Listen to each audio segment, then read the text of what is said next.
Hey everybody, welcome back to my channel. If you are new here, hello, my name is Casey and I post a new video every single week on a missing person case that maybe hasn't gotten as much attention as it should have, or maybe hasn't been talked about in quite a while. Today's case is an older one. It is from 1973, and while all missing person cases are extremely sad, this one has some really devastating circumstances to it because no one even realized that this sweet little 3-year-old girl was missing until her mother was found murdered.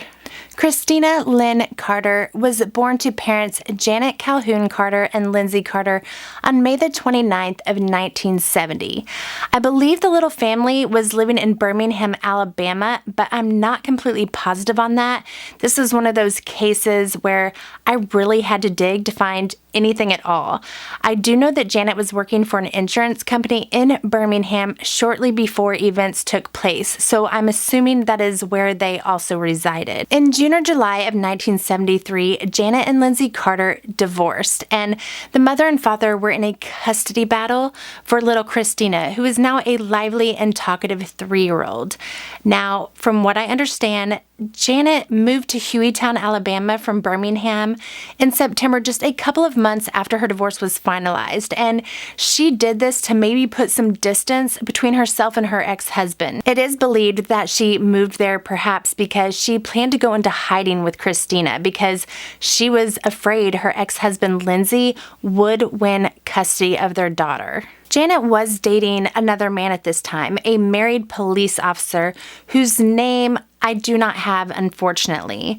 Janet had told coworkers that she and her married boyfriend were planning a trip to the Smoky Mountains soon so they could have a little getaway together. I'm unsure if she told anyone whether or not she planned to take Christina with her on this trip. The last time anyone saw Janet or her daughter Christina was on September the 17th of 1973, and they were seen in Hueytown. After this, it is believed Janet either went into hiding or went on the Smoky Mountain trip with her beau. Now, Christina's father, Janet's ex, did report Christina missing at the end of September after he hadn't seen his daughter, and apparently no one had had any contact with her mother either. About a week later, on October 7th, over 300 miles away in the Great Smoky Mountains National Park, a visitor there discovered the body of a deceased woman. The body, which had been put inside a duffel bag, was found near Clingman's Dome.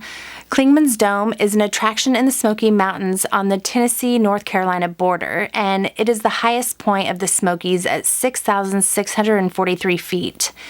Many people travel there every year to take in the views of the mountains. The 24-year-old woman was found naked with her hands taped and her ankles tied together. She had died from suffocation, and it was theorized by investigators that she had passed away only about 12 hours before she was discovered. Law enforcement didn't know who this woman was at first. For almost a month, she was considered a Jane Doe until her identity could be confirmed through x-rays and dental records on October 29th. It was Janet Carter.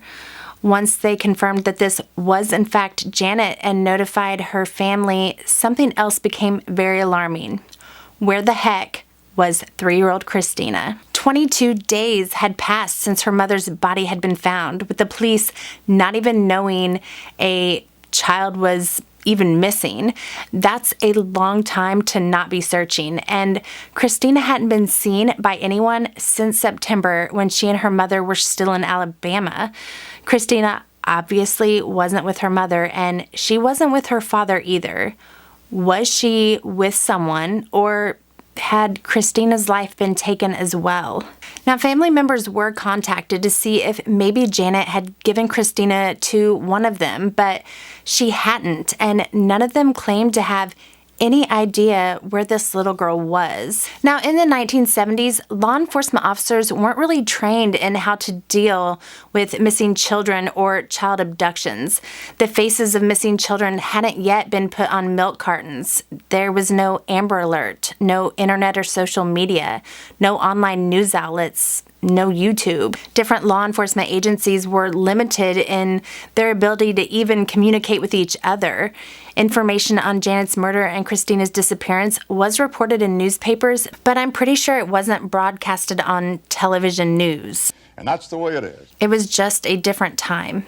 An extensive search of the Smoky Mountain National Park was launched to look for Christina, but law enforcement didn't know if she'd even been in the area, and they found no clues to indicate that she had. I do not have details of the search since it was so long ago. I'm not sure if they brought out sniffer dogs or how big of an area they searched, but it is reported that they did not find any trace of Christina. Now, the area where Janet's body was found is a place where lots of tourists visited, and they still do.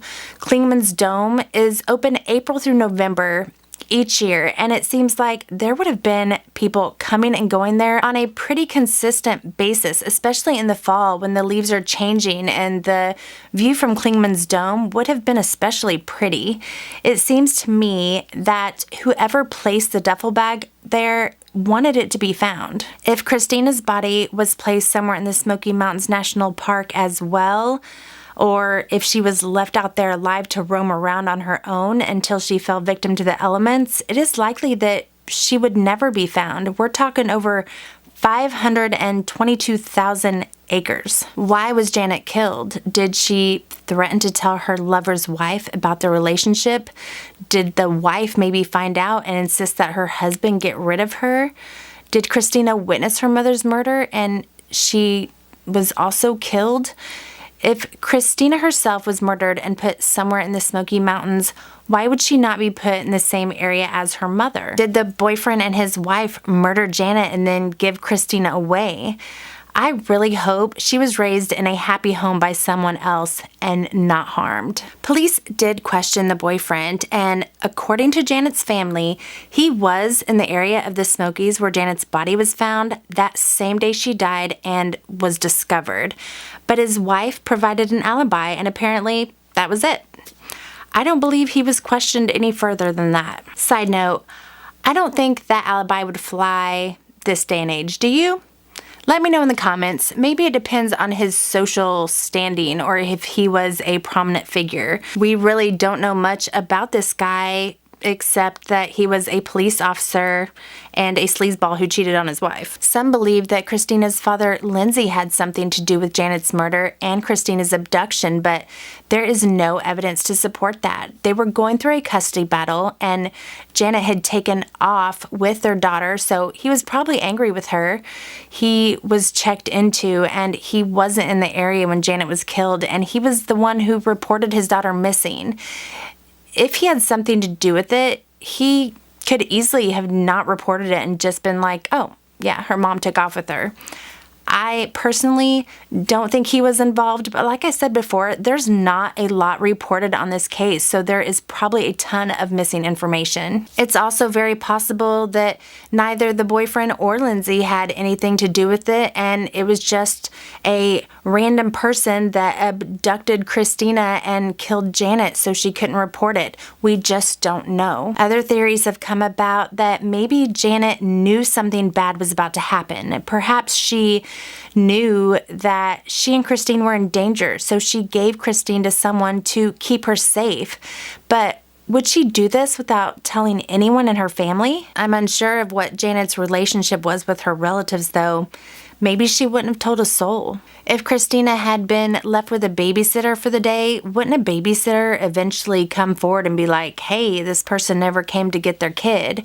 If you're babysitting someone's child, you likely wouldn't just keep it for yourself if its parents decided not to show up. Maybe Christina was given to someone who was entrusted to care for her, or perhaps she was sold or adopted by a couple who had no idea that she was missing or any idea where she actually came from. It's been said that little Christina could speak and converse very well, so she may not have been able to tell someone where she lived, but she probably would have been able to tell someone who her mommy and daddy were. She was so young that she may not even remember events from when she was 3, though, and may not even know she's a missing child. The people who took her in and raised her might not even know themselves. They could have innocently adopted a child they thought was an orphan in need of a family. I wonder where Janet and Christina were staying for those weeks before Janet's body was found. It's believed that she died that day, so what was going on before that? They had to have been staying somewhere, but no one knows where. Well, someone knows, but they've kept it a secret. It's been 47 years, and no one has ever come forward saying they had Christina. She's never been spotted with someone else. There's been no information on what happened to her or who is responsible for her mother's murder. The married boyfriend has since passed away, so if he knew anything, he took that info to the grave. At the time of her disappearance, Christina had blonde hair and blue eyes. She weighed 30 pounds and was 3 feet 2 inches tall. She was pigeon-toed, which is a condition that causes the toes to point inward when walking, and she went by the nickname Christy. She would be 50 years old now. If you have any information on Christina's disappearance or Janet's murder, please contact the Hueytown Police Department at 205-491-3587 or the FBI Field Office in Charlotte, North Carolina at 704-672-6100. For all this time, a killer has walked free, and there has been no justice for Janet or Christina. I hope and pray that Christina is out there somewhere, that she was loved and well taken care of by kind people and has lived a full and happy life. I think she deserves to know the truth, and I hope someday family members that are still alive and still wondering what happened can get the answers they've been waiting for an extremely long time. I have said it before, and I will say it every time. I believe a case can be solved no matter how much time has passed. We just need people to come forward and tell what they know. I really hope this video reaches someone out there that has the pieces to this puzzle. As always, I mean no harm in doing these videos. I am just spreading awareness on the missing cases that need more exposure and maybe haven't been talked about in a long time. If you like this video and want to support me in getting more attention to unsolved missing person cases, please hit that subscribe button. And I would also highly suggest checking out my entire missing person playlist because each person I cover deserves to have their story heard. Thank you all for watching. I will see you next week. Bye, guys.